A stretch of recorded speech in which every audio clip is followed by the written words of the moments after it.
NIP, NIP been working on NIP, the fact that NIP have very specifically been working on Clubhouse, for me, I find that kind of nerve-wracking on the side of W7M. And again, that's where we come back to this whole point of W7M haven't really played it. What is it they've got up their sleeve? What are these interesting compositions that they're going for? How are they going to use this? Is it going to be effective against NIP? Of course, these are questions that everybody is going to be thinking. But just knowing how much NIP have been focusing on this map in particular, it's ballsy. It's really gutsy. It is. It's this is their most played map. NIP have played it 11 times and they've got a 73% win rate. And that isn't just inside of Brazil. That's against international teams as well, inside of best of threes. So it's ballsy's one way of putting it, Gio. I'll give you that. Yeah. W7M really do want to take things the more difficult way, it seems. But we are now back in the game. We thank you for your patience during that. I think it was a bit of a struggle getting one of the players to reconnect, but fingers crossed everybody is in now and we're good to go, so we can start to enjoy this opening game. W7M starting here on the attack. Already we've looking at length about where these Ixcaros pellets are going to be used. Herds, what are you exactly doing here? He's already got himself down. He's in. Oh my god. This guy's like outside a church. We've seen, what, 30 seconds and he's going to find himself potentially a freebie onto Julio. That's it. It's job done. You can log out and take yourself home. You can now start to play the mirror window. There's a bit of utility here that he can look to remove as well. But already, he occupies such a powerful position inside of sight. Now, the question is, where is the rest of his team? Well, this is interesting as well, because one of the things that I said was that they may be limited to main stairs and blue stairs, but if Hertz can hold on to the area behind Generator, where you typically see a Jaeger sit watching for anyone coming down blue stairs, he can keep Muzi out of that position, and it means that as soon as W7M start to pressure blue stairs, there isn't really a safe place in blue for NIP to defend at all. And that could really facilitate their move down. Now, Pino's going to come straight into church, but you can tell that Hertz... No, come on! Oh, no, man. There's no way that just happened! Well, Kamikaze comes in as the cleanup crew. Pino's going to be kicking himself there. The Nitro Cell costing him his life. A strange opening to the round, it's fair to say, but one that hasn't really given W7M all too much. Sure, they've been able to get themselves 2 kills, but in terms of what has been achieved elsewhere, that's actually very little. They've managed to push a couple of the players from NIP off the roam because we did have that sort of Mute Mozzie combo out there trying to waste a little bit of time, and I guess they've still done that. But with such direct pressure in onto site, I think it maybe confused W7M and made it a little bit more difficult for them to effectively clear that side out, because now they're sort of left where they've got sub 1 minute remaining still. The hatch isn't open still. Kitchen floor isn't that open. There's nothing really on the cards here. They've got a mirror window to contend with if we want to go down an open church wall. So, again, just strange, disjointed sort of process here from W7M. Mav's going to get himself down. The hatch will be open there. But this is just like dropping into the meat grinder. Panico is inside of blue. He's got a glimpse of somebody in dirt tunnel. He can try and hold that, but realistically, what is he going to be able to do? He still needs to get his team in and try and get the plan down. If this push is going to come entirely through dirt tunnel, it's going to be met by the shotgun of Kamikaze. Finds himself 1 and a second. Big round there for Kamikaze. Picking himself up a triple. NIP. Not scared or worried by that little opening rush from Herds. I mean, I think a lot of our questions were answered about how they were going to attempt that. And it was entertaining, if nothing else. But as you say, NIP relatively undeterred. And the position that Kamikaze was taking was just fairly untouched. And it was a slight oversight, I think, from W7M to kind of try and peg it down the tunnel without really... They didn't drone themselves in. They didn't know that Kamikaze was there. So even though great droning at the start to bring Herds in, that kind of started to deplete. Yeah, it did. And I think Herds potentially got a little bit lucky there. You know, we could see him moving down again, and it's just one of those things. It's not very repeatable. The lack of barbed wire on main stairs is maybe a little bit of a problem for NIP, the lack of early warning system. But then again, you really don't expect somebody to just push all the way down. Typically, you'd play a roamer on that sort of half landing, if you didn't have one all the way upstairs, of course. So certainly a strange start to the proceedings here today, but we move upstairs to gym and bedroom. It's going to be NIP's second choice site. I love seeing bandits. Let's have a look at the poll, though, first to see what the Twitch chat thinks. Naturally, Ninjas in Pyjamas are the favorite today. 83% to just 17 have faith in W7M Gaming. So we'll have to find out if that is going to come to fruition. But yeah, I love seeing a bandit, and because Thatcher is available in this game, it makes sense why you're going to be bringing that kind of wall denial that you can actually do some tricking with a bit better here for our gym and bedroom defense. What shenanigans are W7M going to try and pull off this time? Seems too much. Now moving relatively slowly. This time rocking the double hard breach, which is at least something here. They're going to be able to at least get this east wall open along with Jacuzzi. He just looking to have a quick jump on the drone, make sure no one's in position to immediately run out, and maybe just wait for a little bit of backup from his team. There isn't that much pressure going on inside of the Jacuzzi area. A lot of it's really focused toward this Cash and CCTV side, and it's somewhere that Liquid hold exceptionally well. Now the Thatcher's going to assist in getting the wall open. Cycles bandits are still actually in his pocket. I would have thought he would have placed a couple out there. It's going to be Pino to open things up here. He does take down Panico, removing half of that hard breach already. Oh, Julio actually doesn't quite get a kill there, but he nips at the ankles. I suppose that's enough. Get rid of the drone on your way out. It doesn't look like W7M are really sending down some kind of roam clear to deal with him. They're just sticking to their own plan. Now, there's a few players here, 3 on this east side of the map. So Herds, being the kind of main entry, is going to be predominantly in charge of clearing them out. Kind of patiently waiting. You can see that they actually have that presence on the red stairs specifically as well. Really nice C4 coming in from Pino to get rid of Guy and Mav. That's going to make it so much harder. Herds has kind of just got to poke straight into Cash to look to get rid of any of these players, but he's going to be the victim instead, and it's just GDN on his own. There's a Pino round. He's making up for that little misplay he made previously. He's saying, look, yeah, I can play the game. I know what I'm doing. Trust me. Believe me. Last kill comes in. Pino cleans up the ace. Very well deserved indeed. And double C4 was a thing of beauty. All the kills there achieved inside of Cash and CCTV. W7M really tunneling in onto the setup that NIP had established there. And the thing is, that isn't a new setup from NIP. That's not a new setup from anyone. We see a lot of teams employing, you know, utility, deployable shields, ADSs, whatever it might be, in that area when defending gym and bedroom. But NIP are a team that consistently do it, and they consistently do it very well. There was nothing there from W7M to actually get rid of any utility. Herds didn't deploy the lifeline onto the shield to deal with Muzi at the top of Cash. Sure, we've got ADSs there, but we've got a Thatcher available. A little bit more coordination on the side of W7M, and they would have been able to start chipping away and removing a little bit of that utility. It didn't help that they lost Panico early as the Hibana, because that was then a lot of their hard breach potential gone, especially when Guy's the one that's already opened the door. If Panico had already opened the door, then it would have been a little bit better, but still a big loss in the early round, and W7M again just lacking that killer instinct and honestly not really using the utility. Yeah, I think that's the thing. I don't even know if it's like a killer instinct thing. It's more just what did they really have to clear out those players, right? You know, especially everything they could have wanted. Well, yeah, I mean, but they weren't using it. That's what I mean. They had everything they wanted, but they just weren't using it. Yeah, and it was just very timid.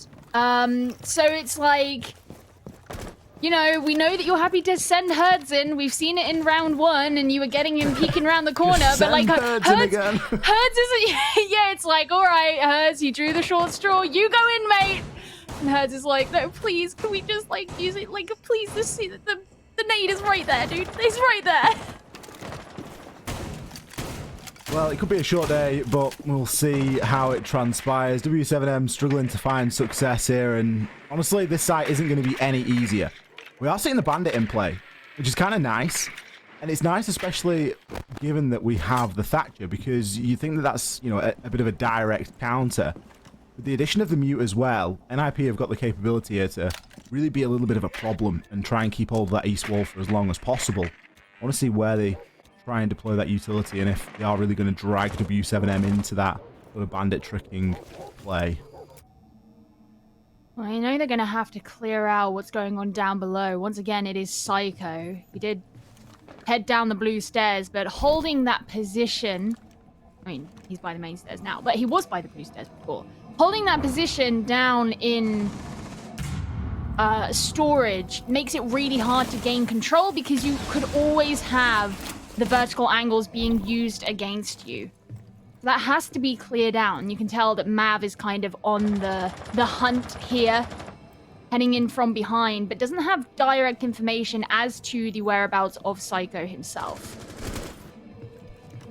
Psycho has just been given a little bit of an audio cue there. Mav just tried to wallbang through one of the soft walls, and it's enough to sort of scare Psycho back to that main stairs. He can hold a much softer defense now. He doesn't need to hold directly underneath. He knows that he's going to get challenged there. And in actual fact, it looks like he might make a full rotation all the way. Julio trying to challenge on the upside down repel. Goes out for the C4. Isn't going to land, but Pinos once again does. Muzi as well picking up a kill. So both the hard breach has gone. Any progress that was looking to be made through that construction side now will be no longer. Although it does look as though W7M's plan initially was just to get garage and that east wall. So far, it really isn't doing them all too many favors. Herd's the next one up to the breach, trying to push his way on through, but he too will be sat down. GDN finds himself what is likely an exit frag at this point, as there are only 25 seconds that remain. Does have the diffuser. He's going to pick up a second, actually, onto Psycho. The players from NIP in danger now of just gifting all of these kills away, but Muzi, what a round he has had. 3 kills on the round. Everywhere he needs to be when it matters most. NIP, again, not looking too pressured upstairs. It is funny, isn't it, how these more old school setups for Clubhouse are causing a bit of a problem for W7M. You know, you have the Thatcher available to you, and so far it's done nothing for you, and it's kind of unsurprising to me that they've decided to forego that for this next round. You know, yeah, you could use it against the bandit and try and get the walls open, but I think teams at this point are so used to playing without Thatcher that it almost feels a little bit alien. And you can tell that W7M's attempts are very slow. They're great at getting a first wall open, but as soon as they know that there are players from NIP who are playing off-site, they have really struggled to go against them. Whether that be the cash hold that was being done in round 2, whether that was Psycho playing downstairs there in round number 3, there is no thorough or exhaustive roam clear that's being done from W7M that's really yielding any results, and it's wasting a ton of time. You get players who are picked off before you get to a point at which you want to execute. And by the time you actually reach said point, there aren't enough players to do an effective execute, and they just get finished off by NIP, who are waiting with their jaws open.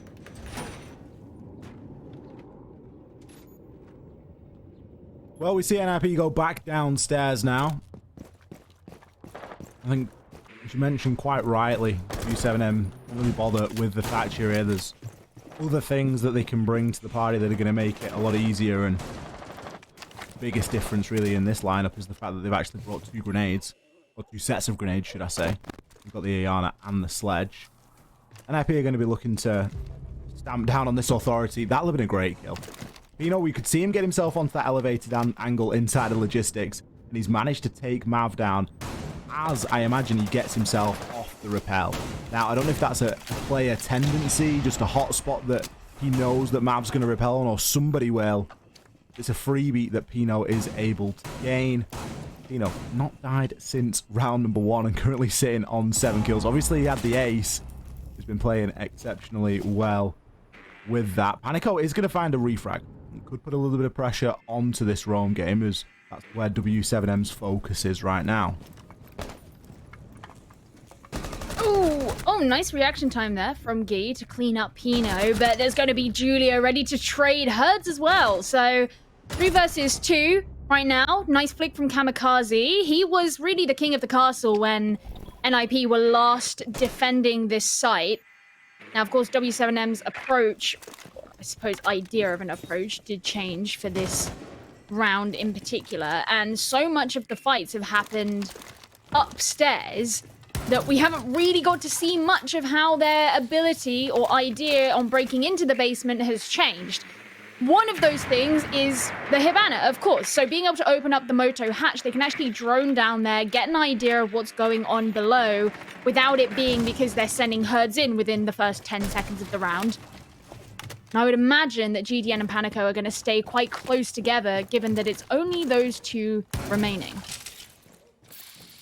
They're still going to be able to try and get some of this utility cleared, and they're going to remove the hatch inside of stock. 2 versus 2, they've still got to give odds here to NIP. We just know how powerful a sight this can be, especially when there are 2 Toxic Babe canisters left. Julio just baited out there by the Gemini briefly. It's going to give Panico a little bit of a heads up. Kamikaze going to dig himself in behind the bar and look maybe just to play the shotgun close. He isn't sitting on too much health. The Gumine going to go off, and that's going to give Julio a little bit of a heads up. Now they know for sure that this push is definitely coming through. Blue Panico. Nice little shoulder peek that converted into a swing there onto Julio. Now the pressure really on Kamikaze. He still has 1 Toxic Babe canister left, but with the plank going down, he needs to try and advance through. He's currently being held from just behind the generator, and he will be taken down. Panico making something happen there, finding those final 2 frags, and I guess more importantly, covering his teammate as the plant was going down. Yeah, they had a much better idea in that one. And even though it was messy and everything that happened upstairs did happen, W7M did once again go for the attempt of a roam clear. They had a better idea of how to actually breach into the basement, because bringing the double heart breacher, not worrying about the Thatcher, not trying to rush in too early. By the time they actually got down, it was a 2 versus 2, and it's a very big area when you consider the entirety of the basement. To be defended by just 2 players, if you can isolate and single out one of those players while supporting each other on the attack, you should have a pretty good advantage, and that's what W7M did do. Now, NIP, they're looking like they're going to be going back downstairs, clearly unhappy with the way that that round went. W7M have made a slight change, opting to bring a Jackal this time. I think that is probably a good idea, given that they have been struggling with having a clean roam clear. Jackal is one of those operators that you would look to help answer some of those questions. It really could just add a little bit more pace into the mix, couldn't it? And Herds has played the Zephyr for a couple of rounds in a row, but honestly, we haven't really seen a lot out of Zephyr's utility there. It makes sense to kind of mix things up, bring the Jackal, give yourself a couple more options, and try and deal with NIP a little bit more head-on. But NIP's lineup has also changed. Instead of the sort of Mute Mozzie combination, they've now opted for what look to be a lot more site-centric operators in the Mirror and the Echo. You know, still going to be playing on that Mute, but I would be surprised to see a heavy off-site presence here. I think it's more than likely just going to be Pino or Muzi on their own, just trying to play for a little bit of time waste and maybe a kill or so, but they're not really looking to fully commit to this. It could, of course, be being bolstered by the Yokai drones as well. W7M make their approach through this gym side. Gym side is where they came in through last time. Just found a lot of bloodshed there at the same time. Now, as you say, not really expecting NIP to have much presence upstairs, and as far as I can see, there aren't any orange silhouettes up there. So W7M, they can drone out, use the Jackal tracking. I don't think it's going to take them too long to decide that it's pretty safe for them to drop through, make their way in. Mav playing up through logistics to open up the kitchen floor from relative safety using the skeleton key. We did see him, when he was trying to open up the kitchen floor a couple of rounds ago, end up getting DBNO'd, had to be picked up. So it's just kind of safer to do it from upstairs, especially if you know that you're safe and there's no roamers around to hurt you. This drone from Gi is quite nice. You can see if NIP are going to be peeking their way out, especially as the hatches are getting opened.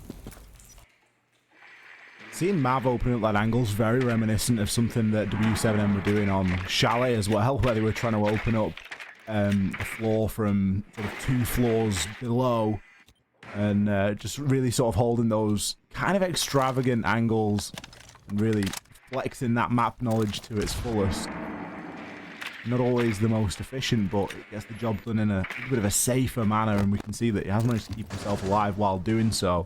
Everybody on the side of NIP has stacked the site now, so Jackal pick, whilst it was a good idea, it hasn't had an immediate impact on clearing this roam, because no one really from the side of NIP was looking to roam too heavily anyway.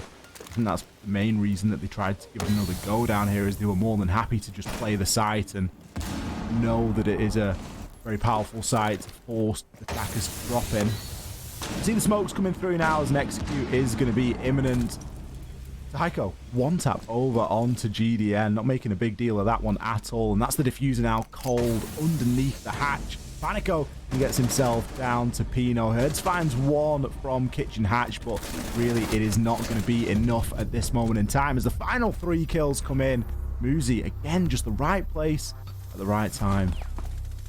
I think there's also something to be said for the fact that even if W7M had made it down a bit sooner and actually survived the drop through the kitchen hatch, NIP had brought along both a smoke and an echo. We saw the yokai drone just chilling out on the ceiling, not too far from the kitchen hatch itself. So choosing to make that execute with just 30 seconds remaining, you haven't cleared out any of those defenders. They're sat down there waiting for you in the shark tank. That kind of anchor utility is specifically designed to make those final 30 seconds really difficult. So what W7M ideally would have had is, as soon as they realized that there wasn't like a roam game coming out, that should expedite the process of getting through the rest of the map. And I don't think they necessarily did it as fast as they could have. I don't think it was bad, but it's just the fact that you then know that NIP are going to be playing a very heavy anchor strategy, and you haven't really done anything to negate that.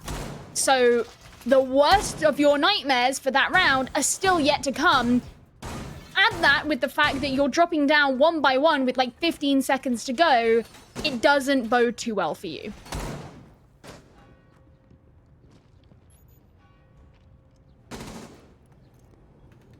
Well, let's see how round number 6 goes. It's going to be the last round of the defense here for NIP. So far, they've had a very successful defensive phase, and I'm sure they're going to try and make it a 5-1 sweep. W7M going to be attacking up into gym and bedroom. Now, previously, this was a site that they didn't even get close to. This extended hold into cache and CCTV by NIP is often very difficult to challenge onto, and it requires a heck of a lot of coordination to remove players like Pino. Of course, getting the ace last time. And NIP have set up in pretty much exactly the same way, really doubling down on that catch utility with not only a Wamai but a Jaeger as well.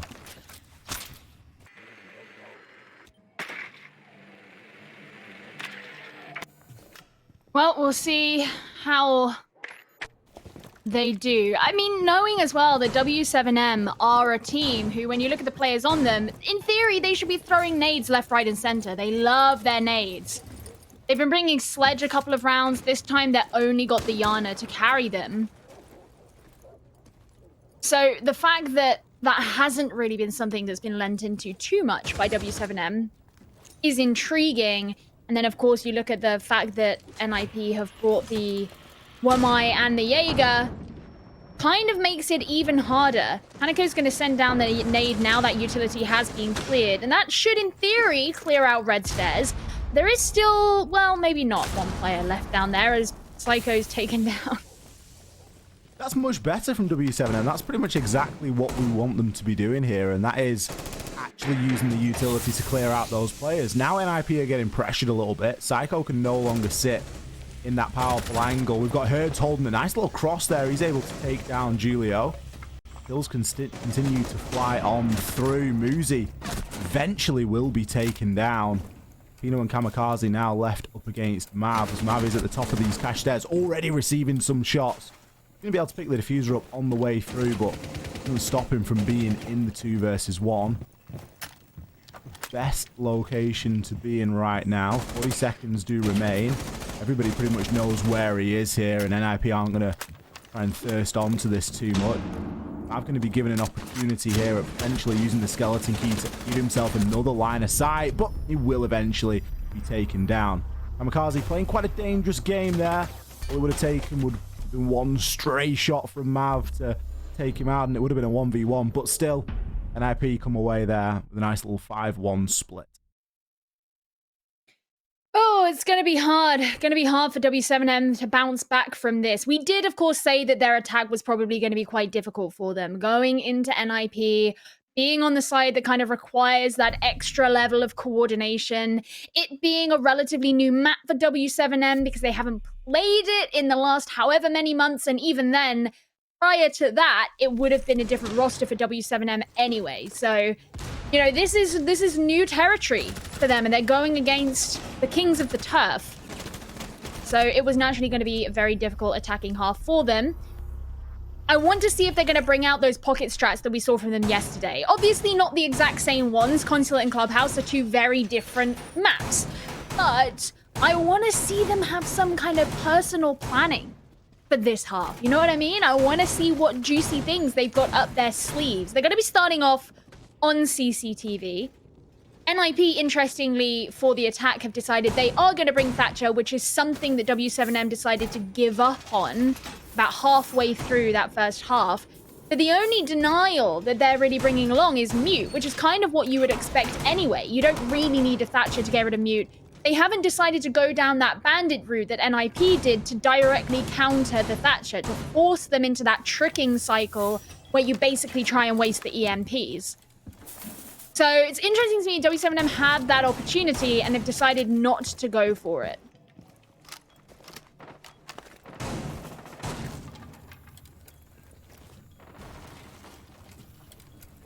Let's see how W7M do want to try and keep hold of this. There's a heavy investment there into Wamai and the Jaeger, and they're looking to try and control Garage because of that. Rooney as well being thrown into the mix. It puts quite a bit of pressure now on the throwables. Fortunately, NIP have brought 6 flashes that they're going to be able to try and burn through with. Interestingly, no nades.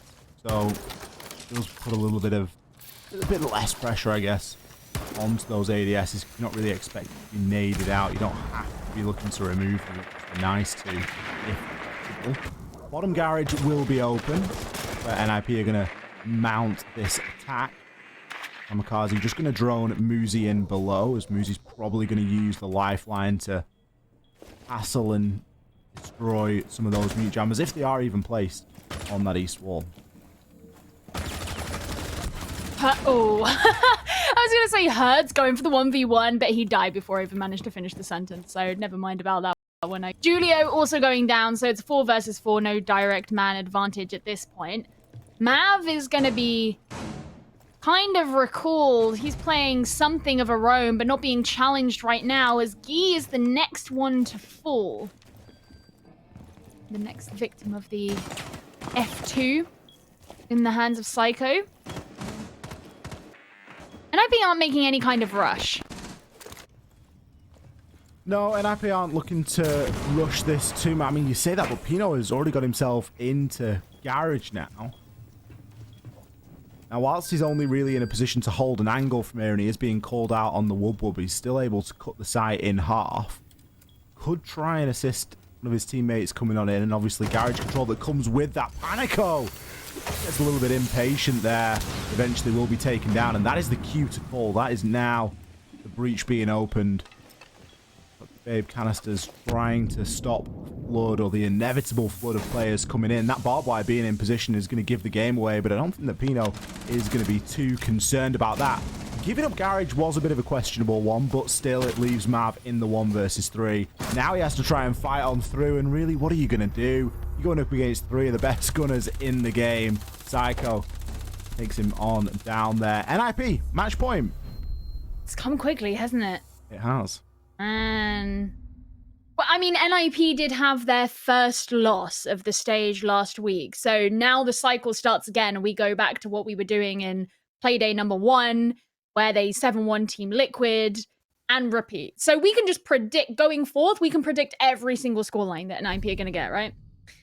Well, I mean, W7M have the chance to prevent that. But if it does be a 7-1, there's going to be some clairvoyance going on. Mystic Geo. Yeah, that's me. Don't I give you, like, psychic vibes? I'm so paranormal. Have I told you that before? Ooh. No? Oh. No, I can imagine you used to have, like, crystals and things and, like... Me? Really? A crystal ball, yeah? No, I'm like... Like, it's a dark side of you. Like, it's not a side you can show, you know? I'm one of those people who, like, if you turn around to me and were like, hey, let's go for a tarot reading, I would be like, sure, while deleting your number at the same time. Like, no, not for me. No, I'm not really into that sort of stuff either. Well, maybe we can predict Siege. Maybe that's the gift that you were given.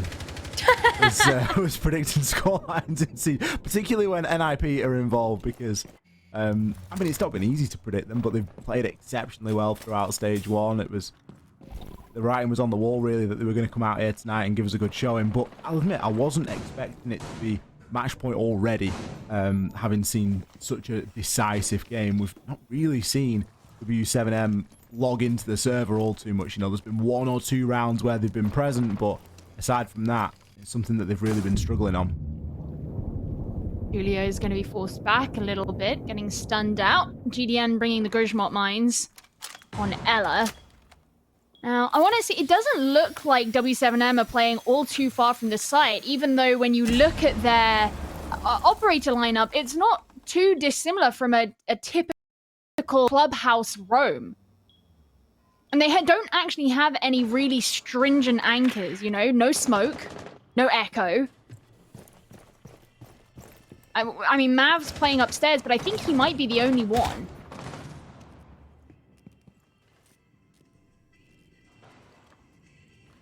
Panico going to be playing down, as not unusual to see the Vigil out on the roam, especially for a bottom floor site, but really NIP aren't paying them any attention at the moment, and you get the impression that Panico is sort of getting a bit antsy and like, come on guys, why aren't you pushing me?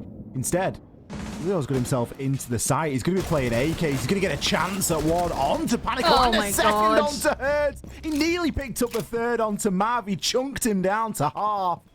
Kamikaze, he's going to be getting the plant down. Mav knows this. He uses the C4 to open the rotate. He's going to be getting held on from that long angle. Still a player on the hatch. In fact, that player has just dropped Pino.